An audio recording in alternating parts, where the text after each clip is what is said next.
अगर तुम सच में सुनने आए हो तो आज जो कहा जाएगा वह तुम्हारी आदतों को अच्छा नहीं लगेगा, क्योंकि तुम चिंता से प्रेम करते हो। हां, चौंको मत। तुम कहते हो कि तुम चिंता से परेशान हो, लेकिन सच्चाई यह है कि तुम उसे छोड़ना नहीं चाहते। तुमने उसे अपनी पहचान बना लिया है। अगर चिंता चली जाए तो तुम खाली हो जाओगे, और खाली होने से तुम्हें डर लगता है। आज मैं तुम्हें सांत्वना देने नहीं आया, मैं तुम्हें जगाने आया हूं, क्योंकि तुम जीवन को समस्या मानकर जी रहे हो। तुम हर सुबह ऐसे उठते हो जैसे अदालत में पेशी है।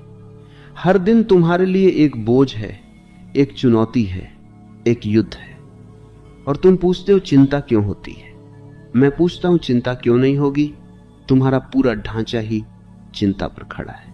आज जो सुनोगे उसे हल्के में मत लेना।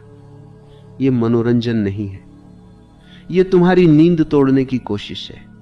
और अगर कहीं भीतर कुछ हिल जाए, कुछ असहज लगे, तो भागना मत, वीडियो मत छोड़ना, अंत तक रहना, क्योंकि यह धीरे धीरे परतें खोलेगा। क्या तुम्हें अपनी चिंता से लगाव है? क्या तुम सच में उससे मुक्त होना चाहते हो, या सिर्फ उसके बारे में बात करना चाहते हो? अब सुनो, चिंता कोई दुर्घटना नहीं है, यह तुम्हारी रचना है। तुम उसे हर दिन सींचते हो। तुम भविष्य को लेकर कल्पनाएं करते हो, बुरी कल्पनाएं। तुम बीते हुए को लेकर पछताते हो।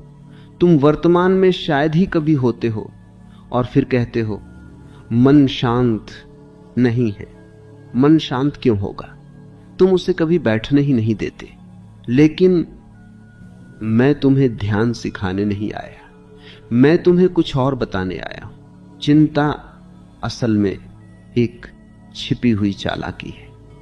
जब तुम चिंता करते हो तो तुम्हें लगता है कि तुम जिम्मेदार हो, तुम्हें लगता है कि तुम गंभीर हो, समझदार हो, परिपक्व हो। जो मस्त रहता है उसे तुम हल्का समझते हो।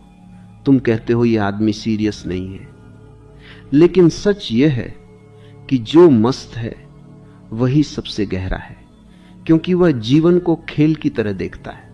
तुमने जीवन को परियोजना बना दिया है। एक लक्ष्य, फिर दूसरा लक्ष्य, फिर तीसरा। तुम कभी पहुंचना नहीं चाहते, क्योंकि पहुंच गए तो क्या करोगे। इसलिए तुम हमेशा रास्ते में रहते हो, हमेशा अधूरे, हमेशा चिंतित। और ये जो तुम्हारा चेहरा है, हमेशा थोड़ा तनाव में, हमेशा थोड़ा थका हुआ, ये तुम्हारी आदत बन चुका है।